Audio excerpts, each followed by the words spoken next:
I'm going to go ahead and get started with the newsletter. I know we got a couple of people still coming in. Lisa's back there on a Zoom call, and Stacy's, Stacy. So she'll be here, I'm sure, in a little bit. So hopefully she'll get here by the time I get started. As y'all all know, new forms had to go into place in our area as of yesterday. That doesn't mean that if you get something from the Wiregrass board, you may get an old contract instead of a new contract, because theirs do not go into effect until August? August. Okay. So a lot of people are doing it now. Some people are doing it in July. Some people are doing it in August. I'm kind of glad we're doing it now, so that we are more familiar with what's going on. You've got some offices that have been doing it for a while. There is no longer commission if y'all have been on the MLS at all since about 9 or 10 o'clock yesterday morning, because it wasn't like that at first when Chris got here. But if you go on the MLS now, it literally does not show commission at all. It doesn't show it at all. Stone Martin Builders provided us with donuts this morning. They brought flyers that say 2.5%. So anything you do, their way of doing that was dropping off flyers to everybody. So anything that you do with them is you know is going to be 2.5% paid to the company. So I think that's very smart. I think all builders probably need to do that. I also was told this morning that another office is putting all of their commissions on a sheet up front, so that if anybody calls and has a question about it, they can answer of what the commission is on each one of their listings. So I think that is great. We probably need to have Cindy do something like that so that we can have it up front. I love that. That way, if they call here, that can be answered. Because I think even though she doesn't have a real estate license, she is allowed to be able to say the commission is the following. I've got to find out, because I need to make sure that she's allowed to tell that. Buyer's agency. Oh, good Lord, this thing drives me crazy. Hold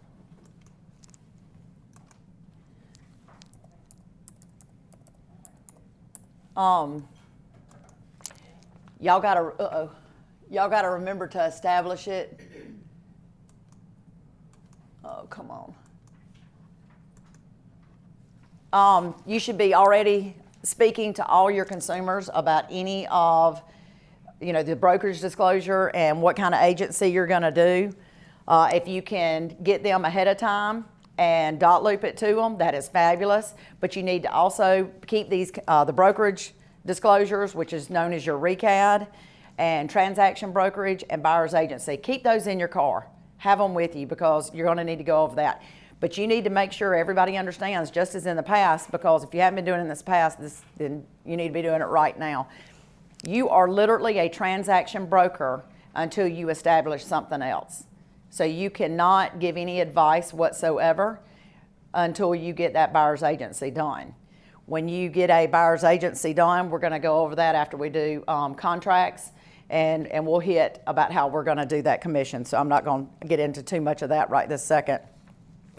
July floor, I'm not going to be here the 19th through the 23rd, so y'all please get that to me by the 12th, so I can get it back to you by next Friday.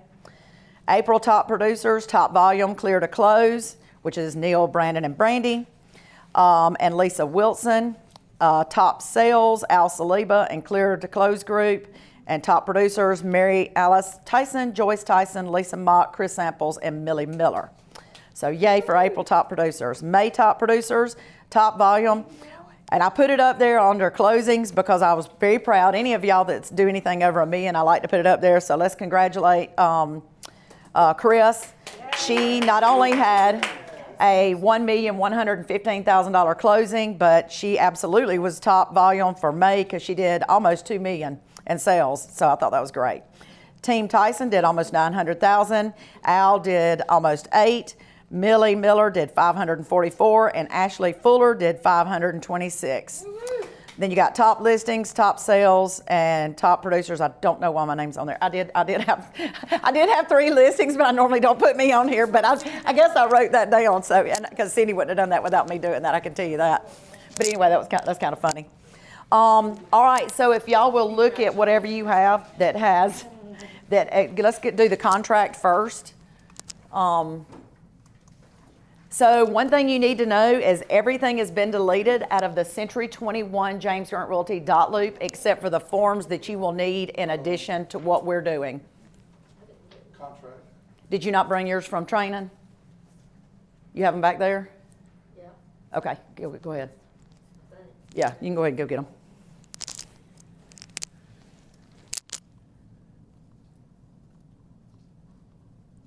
Let's see. All right. So, because I know y'all cannot really see it up here. So if you've got your forms, do you have a way to log on? Here. I know Joyce has a copy, so I'm just trying to, when I'm printing 13 pages, one thing y'all need to understand is from this point forward, unless you just have to write something up because you are at another location and can't do it on dot loop, you need to always be on dot loop and do everything. They are, and I keep trying to enforce this upon y'all, we got to go back to like we used to do. When you turn in a binder check, or when you turn in, even if you don't turn in a binder check, you have, once something goes under contract, you've got to put all the paperwork on my desk. Don't expect me to, print everything out. You can call Cindy and ask her to print out the appropriate paperwork, or either you can print it out and put it on my desk, but it's got to be your broker's disclosure. It's got to be whatever agency you have, the contract, and the estimated closing statement. I realize you won't have the rest of that stuff till, right before closing or at closing, but those 4 things, every single time you get something signed by all parties has to come to me. I'm preaching to the choir on some of y'all because the people on the 3 on the front row do that every single time, along with Skipper. I do not have to worry about it. They literally, everything that we need is in escrow. The reason we've got to go back to doing that is because if the real estate commission comes here, I promise you, y'all do not want them sitting in my computer and going through your dot loop because you probably don't have things in there that are correct. This way, I know that everything is correct and everything that should be in pending is back there, and they can just go through those files and we won't get fined. All right, another thing that you've got to do is pull up the tax records and make sure those are in your dot loop. Therefore, they have to be in each file as well. Reason being, you need to know, what county it's in. You need to know the proper address, what the seller's names, whether there's 1 person, 2 people, if it's a trust or whatever. The most important reason you do that is because if we get audited by the EPA, the tax records are the only way to prove if it was or was not before 1978. So those will be in there too. So I'm not going to hit date, buyers, sellers. Y'all know what to do on that. Y'all know how to fill out the first part of this. So you got a couple of choices on the second part. You've got property description, you've got street address, you've got legal description or meets and bounds. I personally, when it's a lot and block, plan on hitting both street address and legal description so I can go ahead and put the lot and block and do all that for the attorney. So I plan on doing both those when I can. If I can't, and it's out in the country, then I'll try to do street address and meets and bounds. But if it's land, all you're going to be able to do, and you don't have an actual 911, is put, Udon Best Road, and then meets and bounds, because you're not going to know. And you can attach the survey that's already been done, or after the survey's done, send it to them. All right, purchase price, that is simple. I'm not going to go over that. Earnest money, that is a change a little bit. Y'all have got to be really, really careful. If somebody is with you and gives you the earnest money check right then, that's great. You have it right then, and you can actually put that you have it.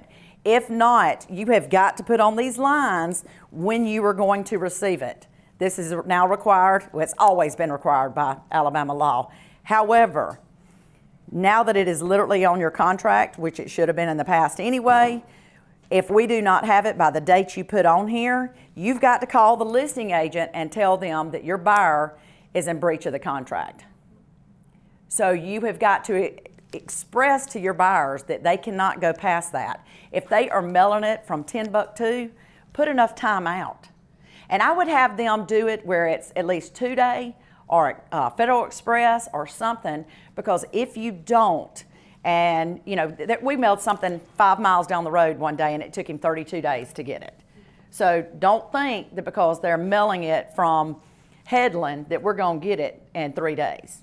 Be very, very careful with that and what you put on there, because we've got to have it by that day, and it is your responsibility to tell that listing agent that you do not have it. Because what's going to happen is the real estate commission is going to look at the date on this contract when they audit people, and then they're going to look at my escrow account to make sure that when I got it and when it was deposited. So you also can't be walking around with a binder check. You have got to get it to me within 24 hours of getting it. You need to get it to me ASAP, because I only have so many days to be able to deposit it, and that's a little scary. Let's see. Do not bring me cash. I know in here it says cash will be deposited immediately. The only time that you ever need to accept cash is when it is a cash transaction, and I prefer not even do that. So don't bring me cash, because if they're getting a mortgage or they're getting a bank loan, they don't count cash binders. They do not count it. So don't, even though it says that in your contract, don't think you can bring me cash. Let's look at this default. In the event buyer fails to carry out and perform the terms of this agreement, the earnest money will be forfeited as liquidated damages at the option of the seller, provided seller and buyer do not otherwise agree to continue this agreement. It says also in here that buyer and seller agree that where this agreement specifies one party is due the earnest money, a mutual release will be signed by both parties to that effect. They put that in bold now. I love that, so that people will know. If a dispute arises concerning the buyer or seller's default and the entitlement to the earnest money, and such dispute is not resolved within 10 business days. I love this too, because how many times have y'all had people, we've got stuff in our escrow account from in the 90s that are still there because not all parties will sign it. So it's just ridiculous. All right, let's go to financing. If it is cash, you're going to mark B1. Buyer will purchase the property with no financing contingency, but they've got to provide that proof of funds. If you leave that blank, it's automatically going to be 5 days of the agreement acceptance date, which is very, very important. The second one, you've got to mark if it's conventional, FHA, VA, seller financing. You've got a couple of options down there, and then you've also got other, which is where you're going to put something like bank loan.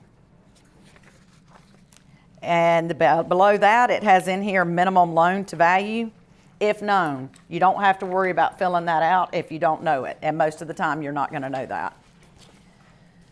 Buyer will apply for financing and provide a letter of pre-approval within so many days. If that is left blank, it's going to be 5. But I'm going to tell you what the attorney said.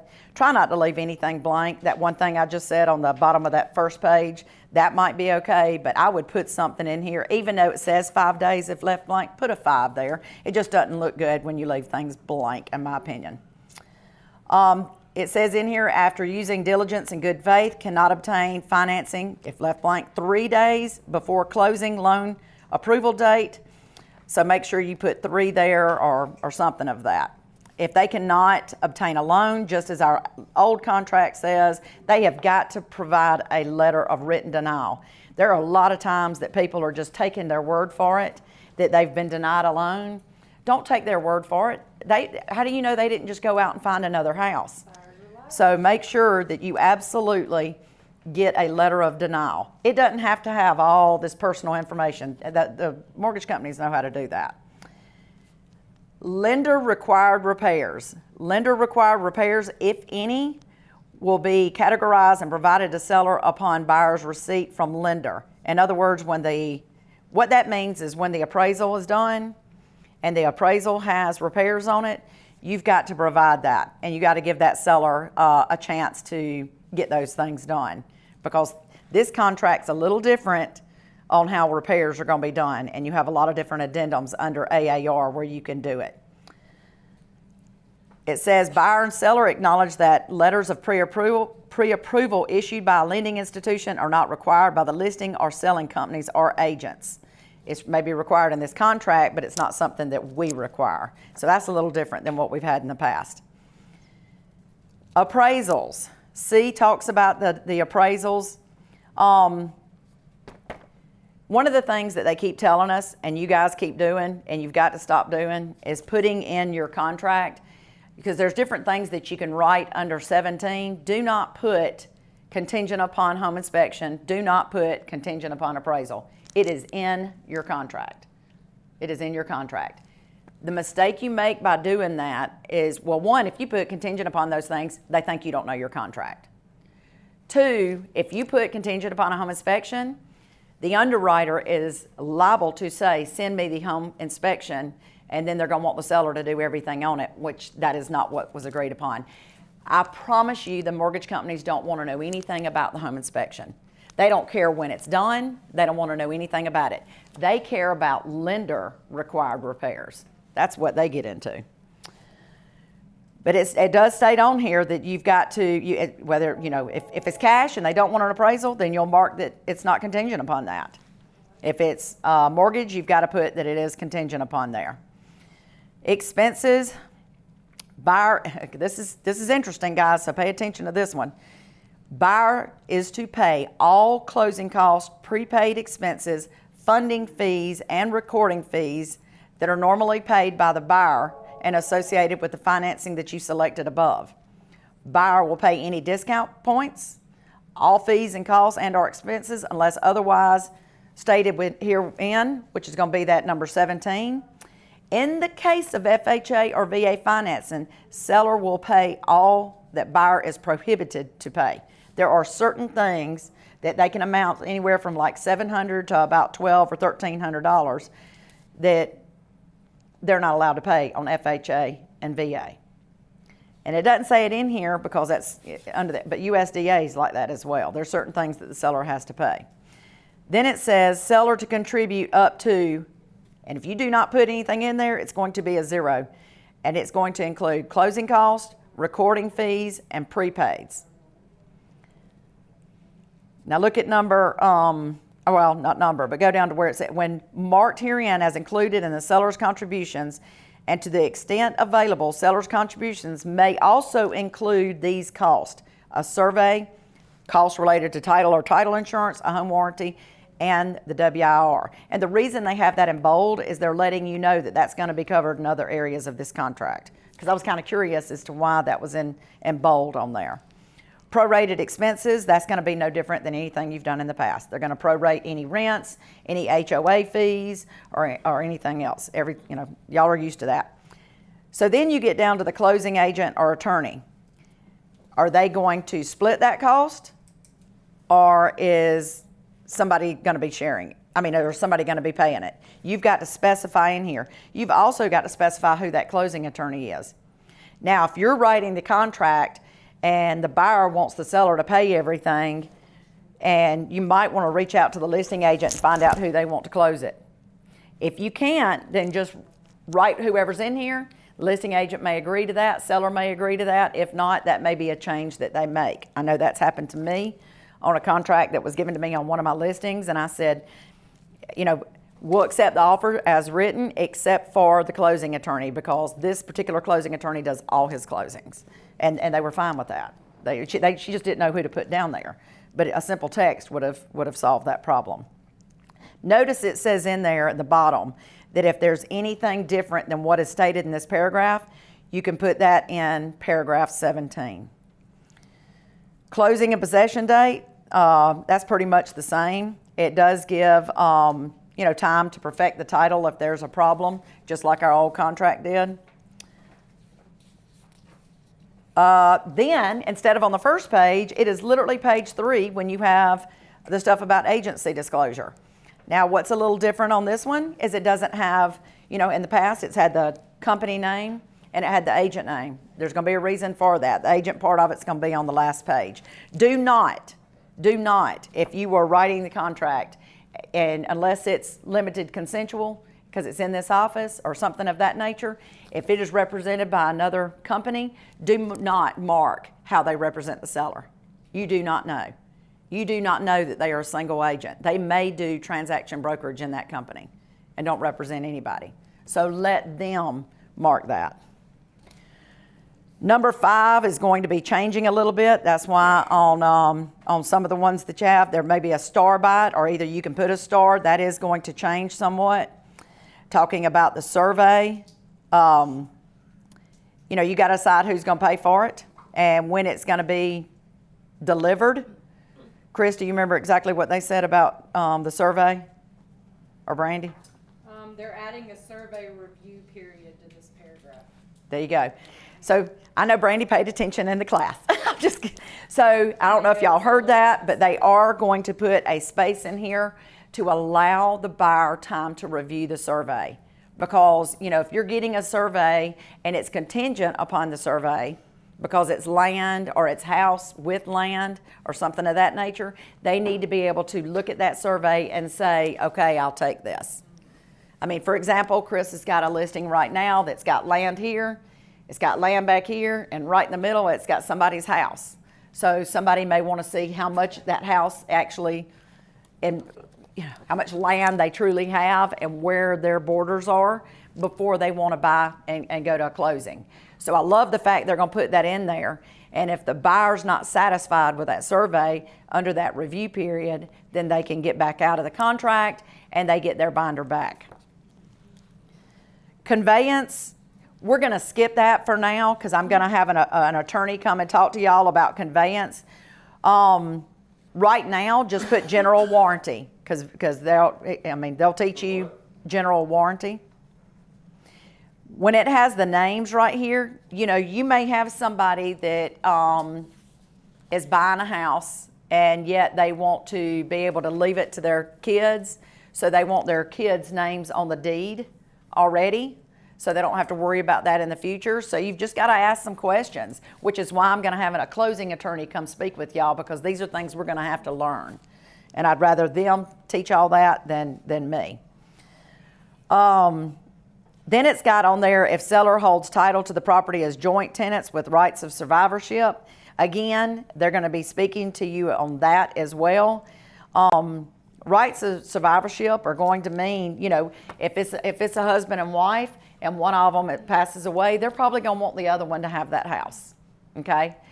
But yet you may have two people in an LLC, okay? You've got John and Joe Smith LLC, okay? And they have heirs. So instead of, if John Smith passes away and he wants that to go to his heirs, then that's going to be handled differently. So that's where you start getting into your rights or survivorship and how it's done and whether it's joint tenancy or not joint tenancy. And like I said, they're going to talk to y'all that. Same thing with number 7 on title. Owner's title insurance, that again is usually when you're paying cash for it. Mortgage title insurance, you're going to have that if they're getting a mortgage. So for right now, if you've got somebody getting a mortgage, if you don't know what to do, just put mortgage title insurance, but also mark title opinion, because nobody's going to want to go to a closing without a title opinion. But you got to put who's paying for that. If you notice all these things, they are kind of not including in closing costs. So that's where paragraph number 17 comes in. Home warranty, they do or do not want it. Who's going to pay for it? And again, you got to put the cost. Y'all be careful with that, because we're used to the old prices on home warranties. They have all gone up. Joyce and I were discussing this the other day. Every one of them have gone up. Also, be careful when they say they have a home warranty, like the one that's closing next week. There's only 1 month. 60 days. Yeah, 2 months. On the Okay, for those of you, since we're recording this, I will state that again. What Joyce was saying is be careful when they advertise that it has a home warranty on it. So in other words, they got the seller's home warranty, which is great. However, if that's been listed for a long length of time and they got that home warranty for 1 year, in her case, there's only 2 months left by the time of closing. And that's not what the buyers want. They want a 1 year home warranty. So that's not going to work. So that seller is going to have to, here's what's going to happen. The seller's going to end up paying for 2 home warranties because they're going to owe for that year they've already had. And now they're going to owe for another year that the buyer wants. So that makes a big difference. So if it does say on there in the remarks that it has a home warranty, you better call that listing agent like Joyce did to find out. Inspections and or disclosures. The buyer, again, is responsible for determining what they do or do not need to do on that. Buyer understands and agrees that we are not Y'all, we are not home inspectors. We're not appraisers. We're not any of that. We've talked about this for years. They got to understand that is not what we do. You don't even need to be there. I tell y'all that all the time. Anytime there is any kind of inspection done, do not be there. If your buyer is requesting that you be there, you need to tell them that it is for risk management reasons, you're not supposed to be there, because you are not a home inspector. You are not an appraiser. You are not a survey person. And I'll be honest with you, those people don't like you there anyway, because they don't want you telling them their job. That's kind of like, saying, and the reason I'm not covering that page we just did is because I'm not an attorney. I don't want, I can give y'all advice on that because I made a lot of notes. However, I'd feel better if the attorney teaches it to y'all instead of me. There's reasons for that. Lack of better words, stay in your lane. For risk management reasons, for E&O reasons, because it asks, how many people in this office, do certain things on E&O, and it asks, if you're present at things like home inspections. But if your buyer wants you there, sit in your car. Just sit in your car. Say, I can open up the door, but I'm going to have to ride around, sit in my car or something, because I'm not a home inspector, and I don't, that's kind of like me practicing law without a license. If they don't want an inspection, then they'll mark under A. If they do want an inspection, they'll mark under A as well. It is an automatic 14 days if you leave that blank. Utilities have to be made available. As y'all know, that was on our old contract. If it is certain types of foreclosures, they're liable not to have the utilities on. I know HUD does not do that. So the buyer's got to go get those turned on. We are not going to get those turned on. You want to know why? Us as the office will not get that turned on because we've been burned in the past. When we get them turned on, everybody's just fine that those are being paid for by an office, whether it's our office or somebody else. And then it comes time for that bill to come in, and they're like, well, we're not going to pay that. I mean, y'all pay that. Y'all got it turned on. So the buyer needs to get that done. Or either the agents can agree to split it or something of that nature, but we get stiffed with that bill a lot. Radon inspection, you don't really have to worry about that around here, but you do in Birmingham. Can you go back to the inspection paragraph and make sure everybody understands this line that says, failure by the buyer to submit a list within the inspection period will constitute a waiver of buyer's rights of inspection, except in the property as is. A lot of people don't realize. Okay, if you're going to do all this, get up here where people you need to talk into the camera because this is being recorded. I had to explain this to another agent the other day. A lot of people don't realize that it says that in that paragraph that within that, it's 14 days on here, so we'll go with that. Within that 14 days, not only do they have to have the home inspected, but they have to get that inspection and repairs addendum over to the which is the same thing as our old contract. Right, but a lot of agents don't pay attention to that, and they'll have it inspected in that period, but they won't give you, they think they have 3 days to give you that inspection and repairs addendum, and it has to be done within that 14 days, or That's correct. technically their seller or their buyer is buying it as is. That is correct. Seller's not The required key to that do is that. different, which is why I told Brandy to come up here, because what I wanted her to say was what she said at the very end, that is key to her whole point, is that if that is not done within that 14 days that she was just pointing out, that means your buyer is accepting it as is, and they need to go on and sign an as is addendum. That is different than what you have done before. So be very careful with that. And thank you, Brandy, because I forget not everybody's been in these forms training. And those of you that have, please feel free to point things out that I'm not hitting on. Sewer and septic inspections, again, you got to write if it is or is not contingent upon that. And this says that the buyer will communicate any issues to the seller within the inspection period, or buyer forfeits the contingency. And there's a lot of things like that in here. If you do not stick to the dates in this contract, I don't care what paragraph it's under, it is saying that the buyer forfeits whatever that is. Whether it's the inspection period for the house, the inspection period for the well, the inspection period for the septic, it doesn't matter. If they do not get that in within so many days. So if you leave that blank, you only got those 14 days. So there, you might want to go in there and put 17 days or something like that, so you have an extra 3. I don't know. You're going to have to figure out how quick you think that home inspector can be there. One thing you might want to do as an extra thing to help your people is once you are writing an offer, you might want to go ahead and give them the list. And don't forget, you got to at least provide 3 names of home inspectors. Have them call those people, find out what date they're going, so you know how many days you need to put there.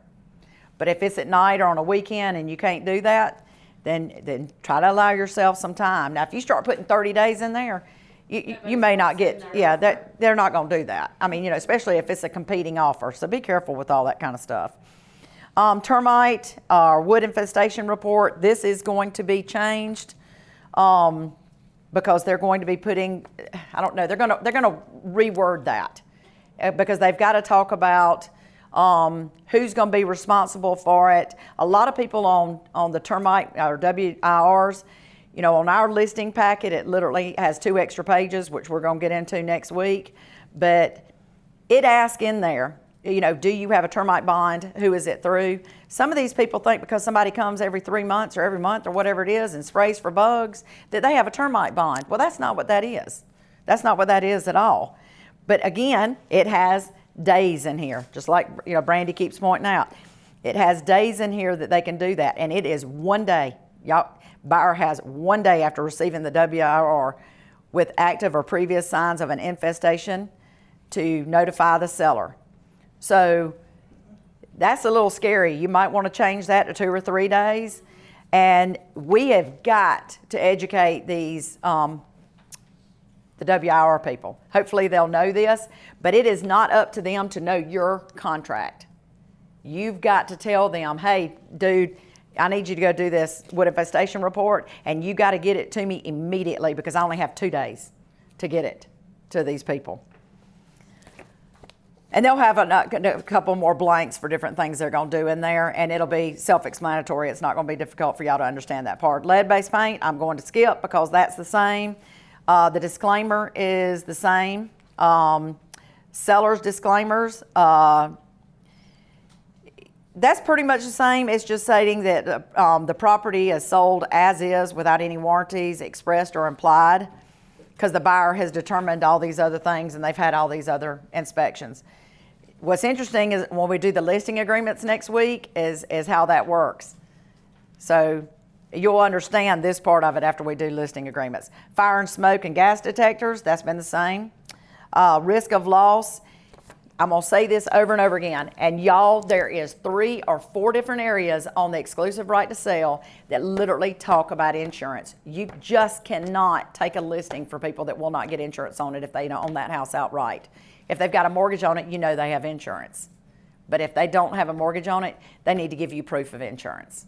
And if they're not willing to get it, you've got to tell them that they've got 100 different, disclosure things they've got to sign, and you've got to advertise it everywhere. You're probably going to have to make a sign that you put it up there.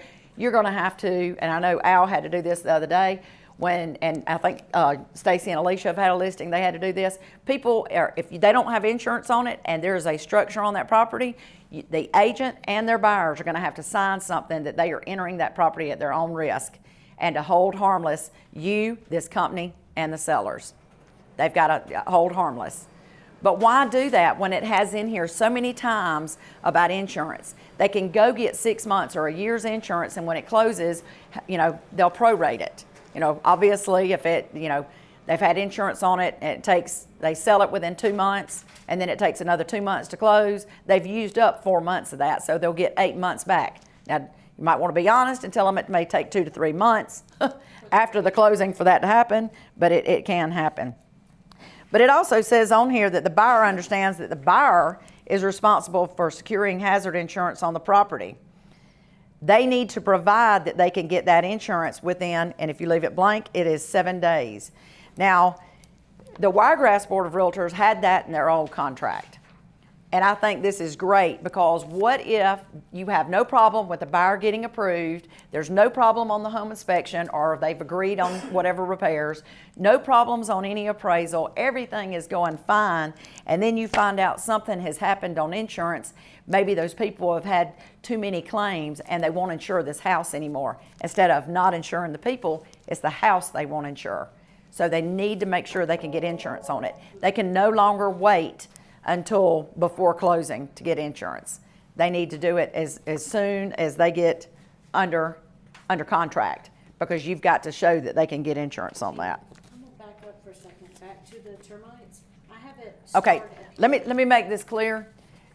Don't let me get all the way to something else when y'all want to back up. Go ahead, Chris. Well, I just was reading.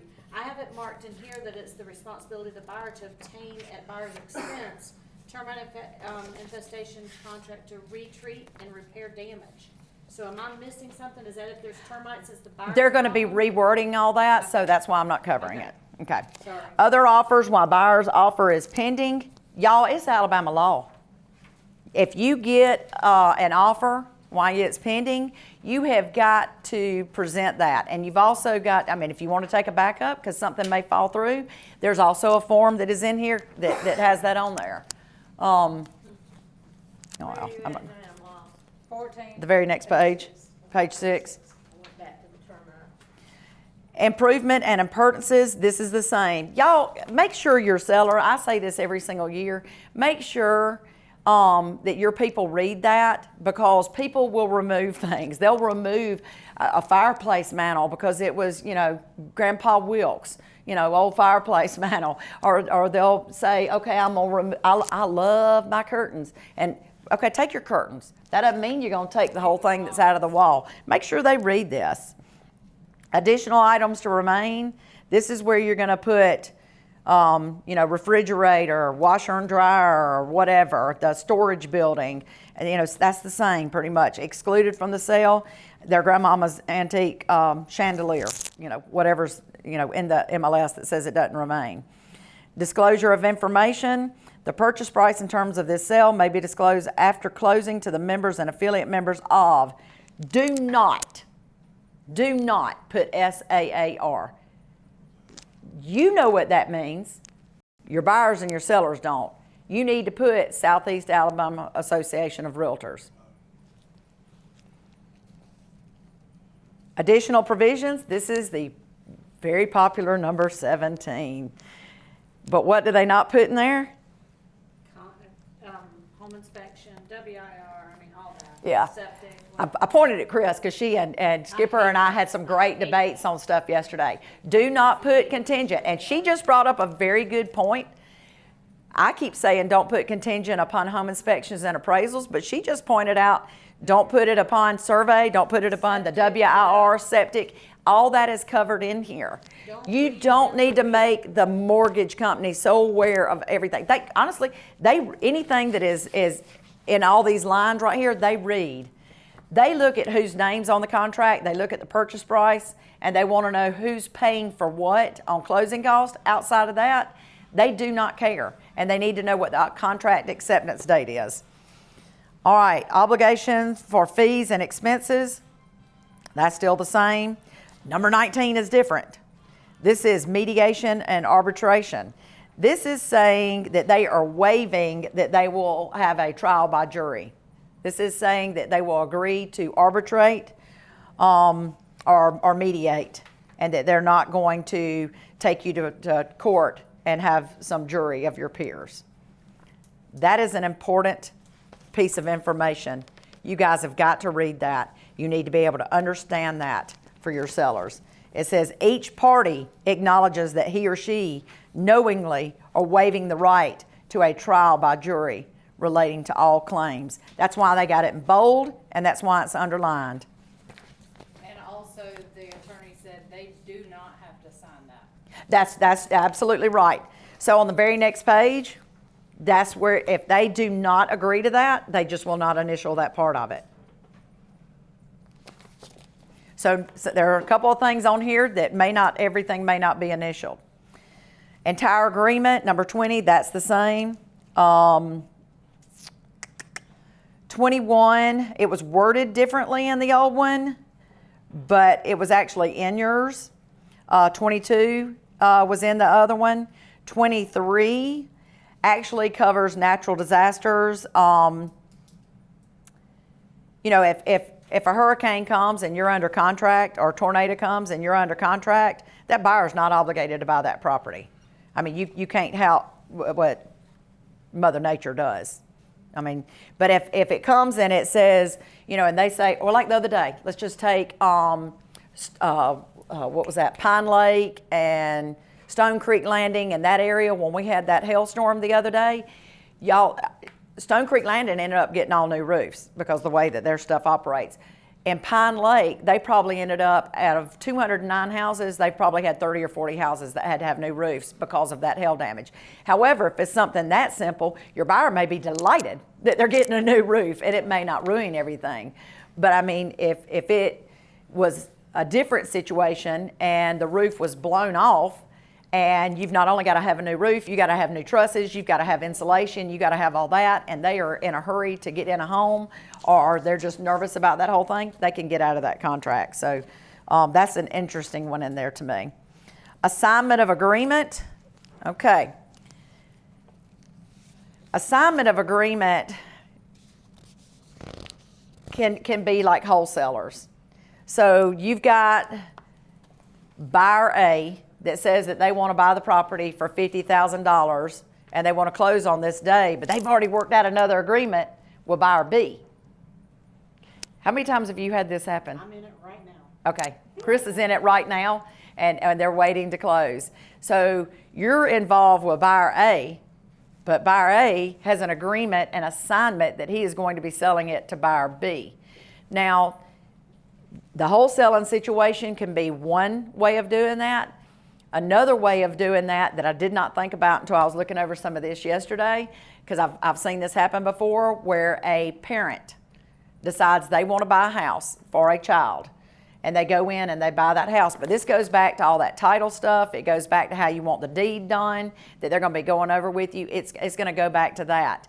But you know, if they want to buy that from you and then turn around and sell it to their child for $100, they have the right to do that. That's a good bit different than the wholesaling that Chris is involved in right now.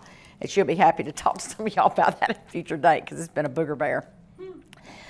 Initial offer time period. This offer is void after whatever date, whatever time, or upon buyer's earlier withdrawing in writing to the seller.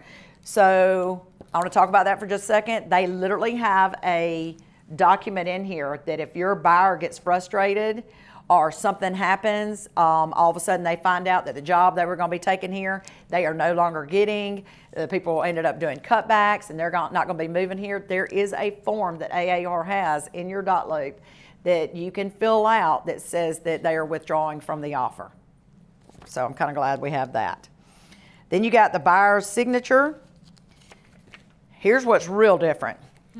So on 27, you've got seller's response. If they accept it as written, then they're going to put seller accepts, and that's where they're going to sign. And then you'll put the agreement acceptance date. That date is more important than anything you do, and always has been. Always has been. That's what the mortgage company looks at. They need to see the acceptance date. Not only them, that's what matters on every single thing that we've talked about, all these inspections that have to be done in so many days. That's the date that matters. Don't leave that blank once everything is done. Or the seller can reject, gosh, can't talk, the offer with no counter offer. Okay? So if they don't like that offer, it's listed for $300,000 and they made an offer at $200,000 and they are mad, reject it. If they want to counter it, yeah, they have to. Now, if they're going to reject it, they have to sign. Make sure, thank you, Chris, whatever they're doing is where they sign under. If they're accepting it, they sign it on that page before. If they are rejecting it, they sign here. However, if they are going to be doing a counteroffer, they will not mark either one of those things we just discussed or sign either one of those things we just discussed. You will literally put a check mark on seller rejects offer and counters with the attached counteroffer. There is a counteroffer form that they will do, and they will only initial this. and then you go back and forth. Now, when you look at that counteroffer form, a lot of people ask, why is there a blank at the top? That's because you may have 2 or 3 counteroffers, not necessarily between that buyer and seller, but let's say you've got, this offer and you've counteroffered it, and you're waiting on them to come back, and then they say no, but you had another offer. Well, this first offer is dead. It's dead in the water. They can't come to an agreement. Then you're going to go to the counteroffer 2 on contract number 2. However many contracts you got or how those will go.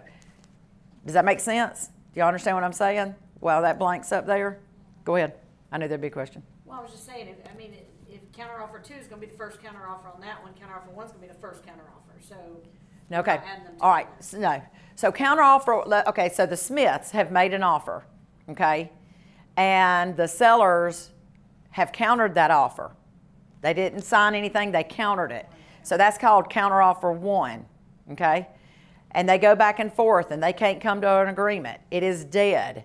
You go to buyer number 2, who are the Jones, and that's going to be counteroffer number 2. Even though it's a different contract. Even though it's, considered that's 1, why, 2, 3, that's 4. why. That in the top is saying which one are you countering? Are you countering offer number 1, 2, 3, or 4? Oh, okay, that's, okay. Does that make sense? I understand that better now, yes. Okay, all right. But, because it just depends, because, I like that, and the fact that that blank was up there, and I appreciate y'all bringing that to my attention that was there. But here's where you have the listing and the selling agent name on here. Y'all have got, there's so many reasons why you need to have your license number in your phone if you don't have it memorized, because you've got to put it on every single offer you have. Now, you're not going to know the other agent's license number probably. There is a way to look it up, but I'm not expecting you to do that. Let them fill that part out. But when it keeps asking you for an address, you're going to want to put your phone number, you're going to put your email on all this paperwork. When it asks you for any addresses, put this office. When it asks you for a work phone number and a cell phone number, they're meaning this number on that. So make sure you put 1254 Westgate Parkway 36303. So make sure all that's in there. Again, we are going to, I'm hoping that I can get a closing attorney to come next week. The first one couldn't come, so I'm talking to somebody else today to explain the other parts of this contract and go over some things. Go ahead. I lost my train of thought. I'm sorry. Also with when you check seller rejects offer and counters with attached counter offer, they can initial on the contract the things they do agree with. And then on the counter offer form, that's where you put the things how they want the. I'll cover that for the people that were recording when we do the counter offer form. She's just talking about what you initial and don't initial on the offer. But there's also a little controversy about what she just said, which is why I have not covered it, because when you are counter offering, you don't know what you're supposed to initial on the original contract and what you're not supposed to, because it had not been counter offered. So that's why I'm not going to bring her up here to discuss that. That's how are you going to know? And what she was stating is that you don't have to initial everything on the contract or on the offer when you're doing the counter offer. But again, when you're writing the offer and they're initialing everything and doing it all the way they want to, they have no idea what the counter offer is going to be and what they were and were not initial. Only the seller's going to know that. And the seller is going to be initialing certain things and not other things. Not the buyer. It's the seller. So there's a little bit of controversy on that end of it, because if one party has initialed something and the other party hadn't, then how's that going to work? But so these counter offer forms are going to be very instrumental in what you're doing. But we've got tons of notes on different things that we're going to be able to give you some cheat sheets. I know this is extremely overwhelming. So we are going to have buyer and seller packets. I gave everybody a sheet of paper today, and I'll email it to the others. On your listings, it's got listing forms. Not all these are going to be AAR contracts. That preferred method of contact, you can use that or you can not use that. That's an optional form. You got to have that consumer information booklet that you give out to them. If you are dot looping everything to them, I suggest that you have that in your personal, scan it in, and have them initial it so you can prove you gave it to them. And that is not something we've done in the past. So you're going to need to scan that pamphlet in and have them initial it. that that they have received that. Then you're going to have your broker's disclosure, which, number 2 is required by law. Number 3 is required by law on the broker's disclosure, which is also known as RECAD. Then on listing forms, you need to go ahead and get your limited consensual dual agency signed, which we're going to have to go over those forms too because they're different. You're going to have your exclusive right to sell. Then you're going to have to pull out. So you're going to need to label something in your dot loop, listing packets and buyer packets, because then you're going to need to pull out part 2 and the C21 part that's what I call second part of listing agreement. And I literally reworded it in there for you. I also went in there and did y'all a favor, and I'm going to do it on several other forms, but yesterday I went in there and put all the blanks on that one for you so that when you send it to your buyer, you can put can edit in private, and they can fill out all of that. If you're sending it through .loop, they can fill out all that for you. Of course, then we got to do the MLS input sheet. That is not going to be in the MLS. I mean, that is not going to be in your AA part of .loop because they don't know what MLS you have. People have different MLSs all over the state, so you got to pull that from your Century 21. You'll pull Community Association Disclosure Addendum from AAR. You've got to have that. Let me tell you something. And I guess because we don't have an HOA company now, but it is a pet peeve of mine and other people's that when you know that this subdivision has an HOA and you don't get things done on the HOA stuff, make sure you get that done.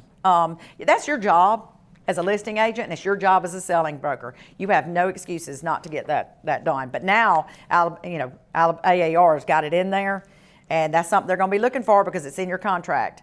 So, buyer broker compensation. That's worded buyer broker compensation addendum to listing agreement. I'm going to cover that in a minute. Compensation agreement between Alabama brokers. We'll cover that in a minute. Then if you choose to do a seller's estimated closing statement, you can. If not, don't worry about it. Alabama law does not require you to do that at time of listing. However, you are required to get your lead-based paint booklet done.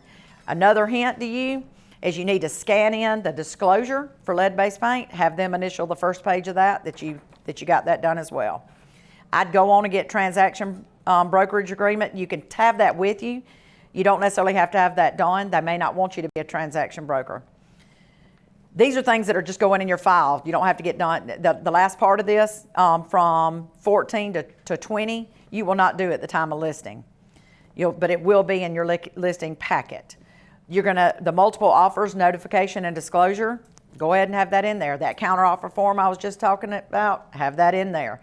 Seller info to closing attorney and mortgage company, have that in there. Your as is, your relocation info sheet. The reason we're including that is because if they are moving to somewhere else and you can get a referral on them, this is the time to do it. Closing information sheet. So all those are in there. If you turn it over, it's got buyer's forms. You're going to have the RECAD, the buyer's agency, or either transaction broker.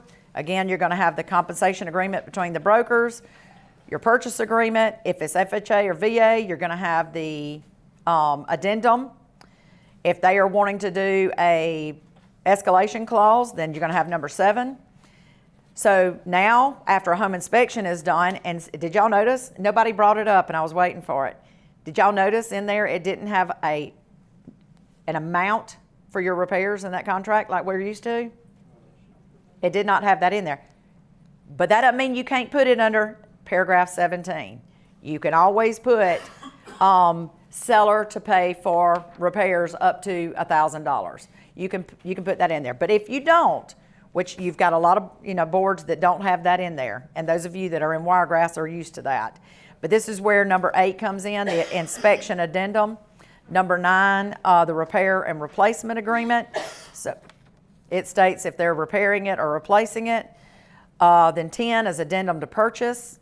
Again, the counteroffer form, the buyer's estimated closing statement. Guys, do not forget, they talked about this again, you've got to have counteroffer. Every time there's a counteroffer, every time there's an offer, you've got to have these estimated closing statements, period. And then you got to have it for the final.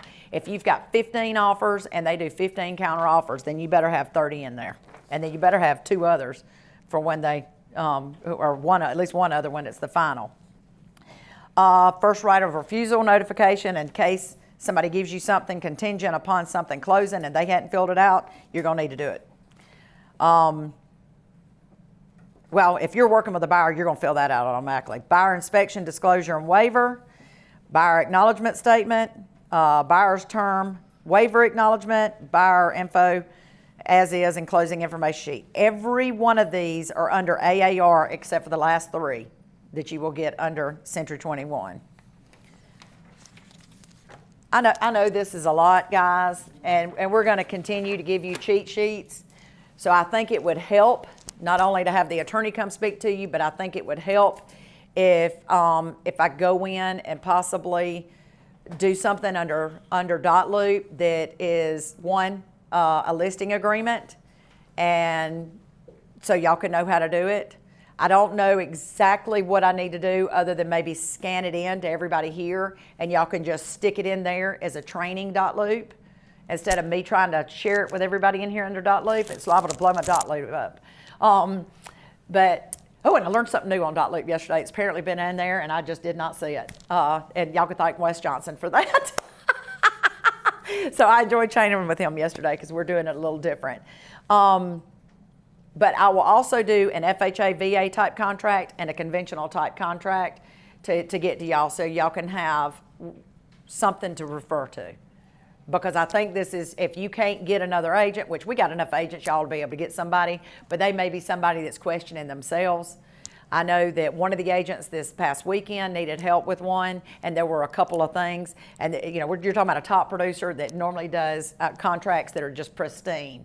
However, because this is so new, and this person was even at Forms Training, there were still some things done wrong in it because we just are not familiar with it. And it was simple little things, but I'm glad they called and said, give me some help. And then they said the mortgage person was helping them. Well, the mortgage person wasn't in Forms Training. The mortgage person doesn't have to abide by Alabama law. I don't care who the mortgage person is and how great you think they are, or if you sleep in the bed with them. They may not know the contracts. It was not me. It was not her.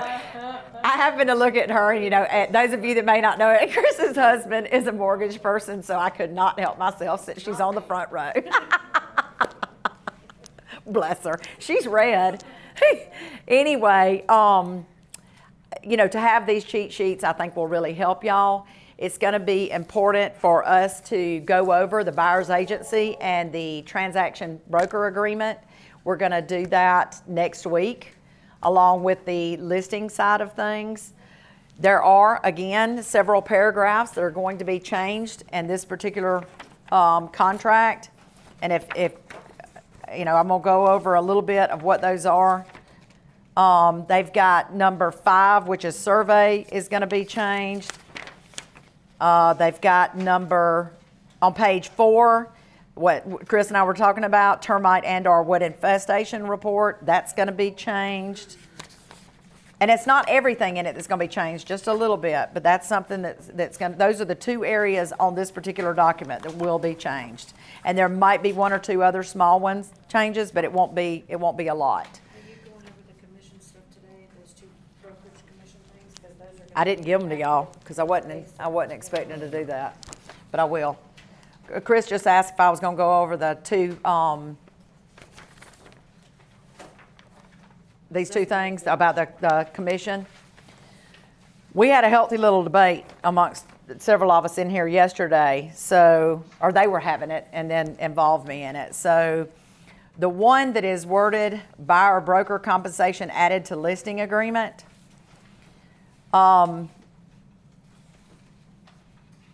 make sure y'all understand that in the listing agreement, it literally says, that we'll go over next week, it says up to. Okay, so if your seller decides that they want to do 6% commission or 5% commission, when you put up to in that listing agreement again that we'll do next week, you can put, if it's 5, put 2.5. It means up to that amount, or you can put up to 3. You can put that amount. It means up to. That doesn't mean that when you get ready to do something else that cannot be changed.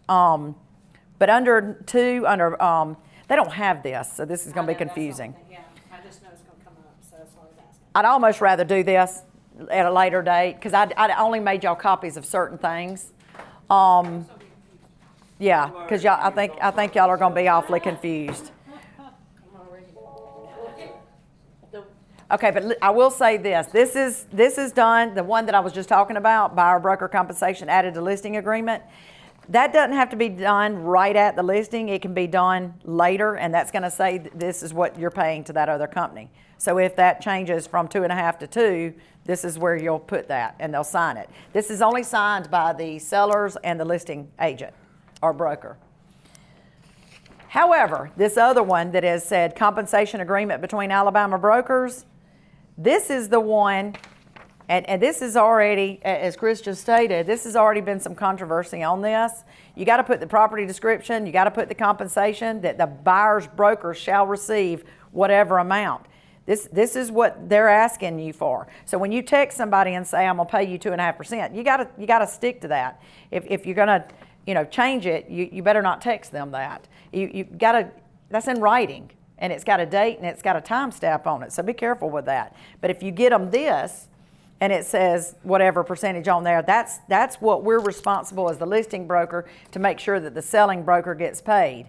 And then you have the buyer broker information and the listing broker information. It says broker very clear. So let me make this extremely clear, and this part aggravates me, to be honest with you, but it is what it is. That doesn't mean you as an agent can sign it. It's not up to you, whether y'all think it or not, about commission. It is up to the broker as to what commission will be. It is never up to the agent. And most of y'all are used to that. If y'all take less than 5%, y'all always call me on a listing and say, well, it's a builder, so they want to do 4.5. Yeah, that's fine. But anything under that, darn sure call me, because we're gonna have a problem. But it says that they have to sign it. Let me explain why. You as an agent cannot be paid directly. Now, you've got some companies here that because they're on whatever 100%, they say they can be paid directly. Whatever. Let them worry about that. That doesn't have anything to do with you or this office. Let the commission worry about that. But you cannot be paid directly. It comes through this office. Therefore, the brokers have to sign it. It is not, the commission is not between two agents. It's between the two brokers, because on your closing disclosure or your HUD-1, it doesn't have, Susie Smith. It doesn't have that on there. It has C21 James Grant Realty or XYZ Realty. It doesn't have your name on there. So therefore, it's got to be signed by the brokers. Now, my question to the commission or to AAR, really both, is can I do this in advance? Or if every one of y'all got to track me down? And what if I'm somewhere I can't access .loop? Or can I give permission for somebody that has an associate broker's license to sign this when I'm not available, such as Wes? Or can Mother sign it as president of the company? I've got to find out, can other people sign this besides me, because that's not always going to be an easy task. I mean, if some of you like to do stuff at midnight, I'm not going to sign it at midnight for you. Or if I'm out of town, or if I'm on a plane, which would be more lovely. That may be difficult. So I do have some questions about that. But notice that it literally says broker. It does not say agent. So, again, we got a lot to learn about all this. It's going to be a lot of fun.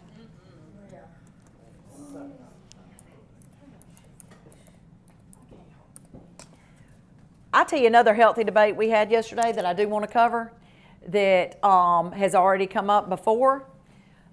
Make sure I word this correctly, because you were, me, you, and Skipper were just it was fun. And I love for y'all to do that with me, because it helps me know how to answer questions that other agents are going to ask me. So this was very instrumental in what we're doing today to have this yesterday. So they asked, what if you are a buyer broker, and on that you have shown them that your worth is 3%, that you are worth 3%, and they sign that they're going to pay you 3%. However, the listing agent lets you know that it's going to be 2.5%. There's two things you can do. One, you can agree with that buyer, because it does say in the buyer's agency, the new one that they're going to be doing, it's going to literally say in there that you will seek compensation from the seller first before that buyer has to pay anything. But that seller thinks all you're worth is 2.5 because that's all they think their listing agent's worth. But your buyer thinks you're worth 3. You are allowed to go after that other 0.5% for that buyer. Or you can, or no, you cannot. So if they say 2.5 on the listing side, then that's all that we're getting from them. But the buyer says 3%, then you can get that other 0.5%. If you're going to do that, you can't wait to closing to do it. And here's why I would not wait to closing. Now, if they got plenty of money, maybe. But if they don't, you could be messing them up. You got to look at it like this. If you know that they're going certain types of loans and they're not going to have the money to be able to pay you that other 0.5%, then you need to agree with them to go down to 2.5. If they definitely think you're worth that other 0.5 and they want to pay it, they can go ahead and write that here, and we'll put it in our account, and it'll be brought in at closing. So you need to say, it will say on the buyer's agency agreement that we will. It says on there that you are seeking out compensation from the seller first. But if they think you're worth more, then they have that option to be able to pay you that 0.5% because they signed it saying you're worth that 0.5%. Now, you've got other people that are probably going to go after that 0.5%. But I, as an office policy, am going to say, if you think you need to go out that other 0.5%, then that's great. If not, and you want to lower that to 2.5, you have my permission to do that. Anything under that, no, because they're not paying it, the seller's paying it, so absolutely not. Okay, make sure y'all understand that. So on a listing, I keep losing my train of thought. Okay, on a listing agreement, if they say 6%, okay, and you're having to pay out a referral, and the referral's 30%, 35%, 40%, you're only putting up to. Now, what I think you ought to do, if it's 6%, is put 3.5 on the listing side and 2.5 on the buying side, because that'll help you cover that referral fee a little bit.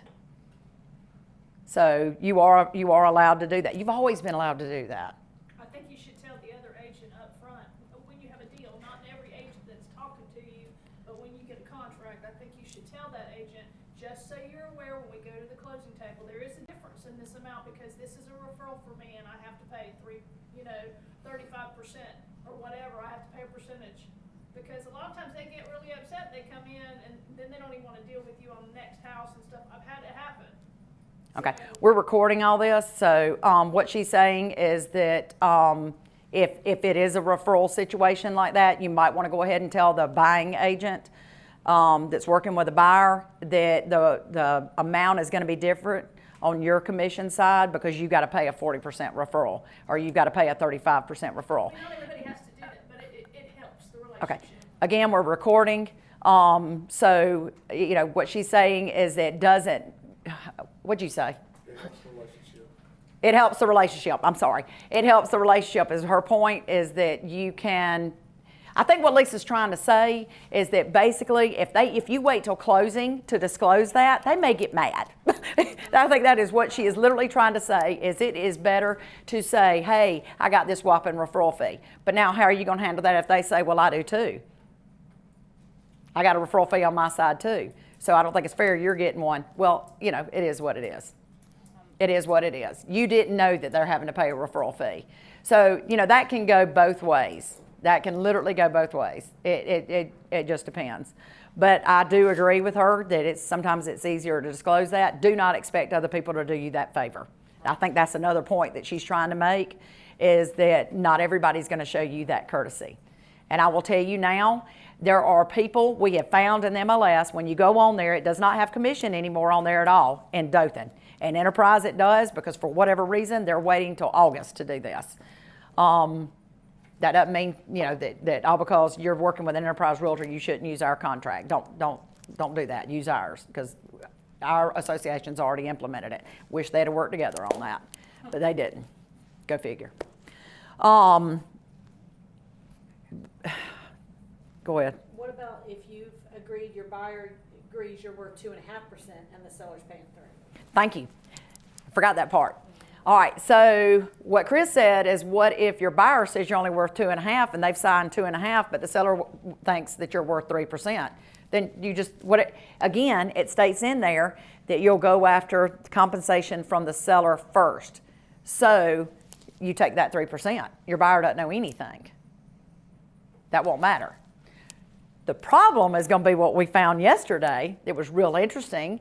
And you've got some companies that are literally, letting it be known. I mean, it's not in our MLS, but it is now in Enterprises because, again, they're not implementing until August.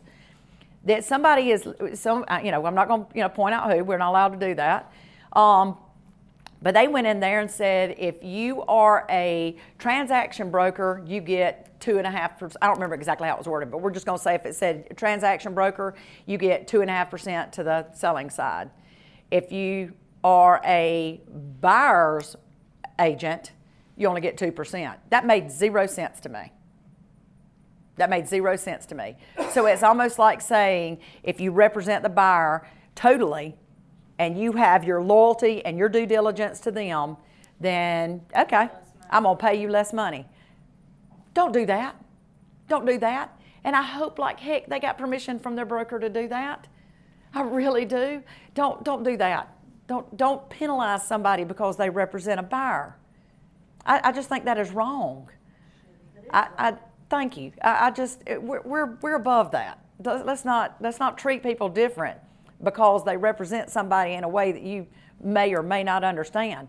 And maybe, I don't know, maybe this is a company that only does transaction brokerage, so they like that. They don't understand buyer's agency. They don't understand being a single agent. And so be it. That's fine. They're allowed to have their office policy on how their company does agency, and they're allowed to have an office policy on how they do commission. But I just want to do things fairly, and I want things to make sense, which is also why I've always said, if you got to do, like we were talking about a minute ago, and you got to pay a whopping referral fee, because now a lot of things have gone up to 40%. That's a lot. Yes, it comes off the top, but that's a lot. So if you're on the listing side of that, do that 3.5, because I'm telling you that'll come out to an average of what, paying a 25% referral fee would be instead of 40.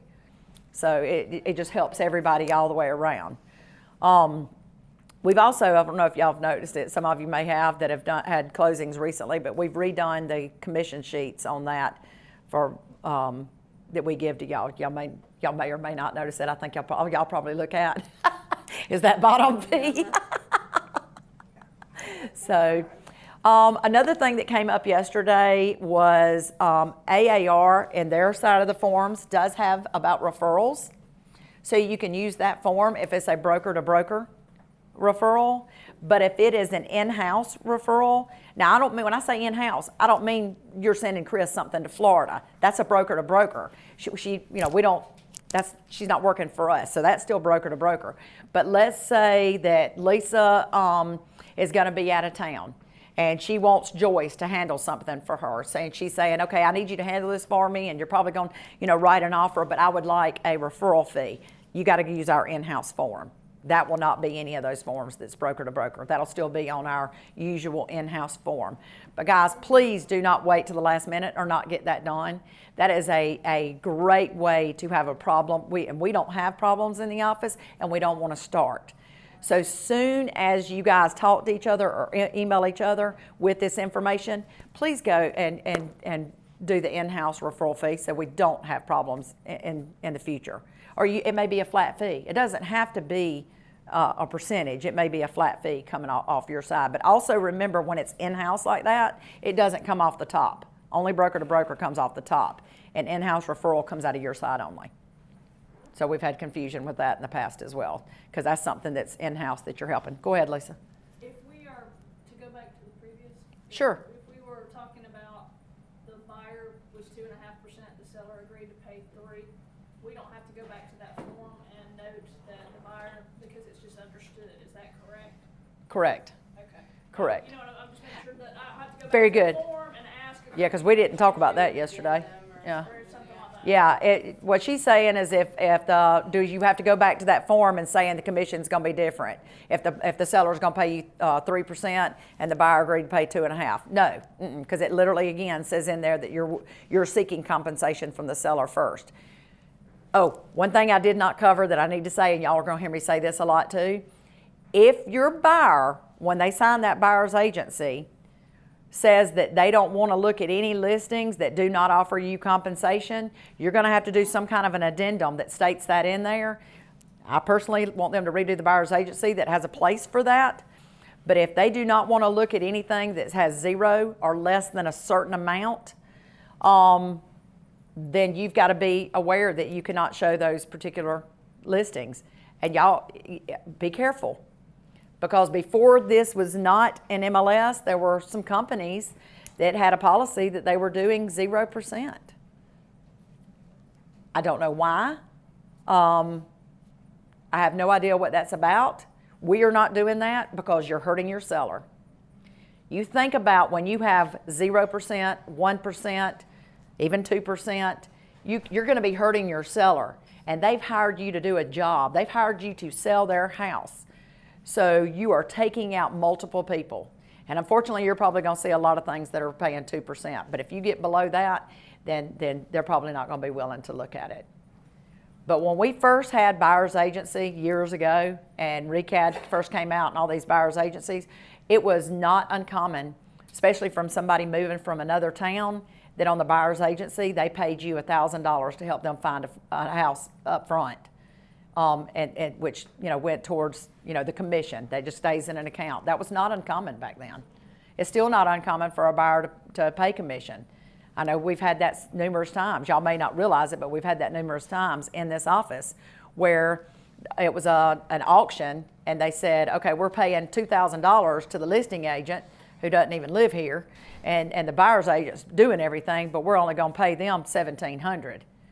Well, once the buyer found that out, the buyer said, that's wrong.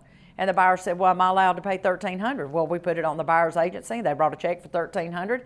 And then at the closing, when the other $1,700 was, paid or whatever it was, or I said those figures wrong. Y'all know what I meant though. But anyway, it evened out $2,000 on both sides.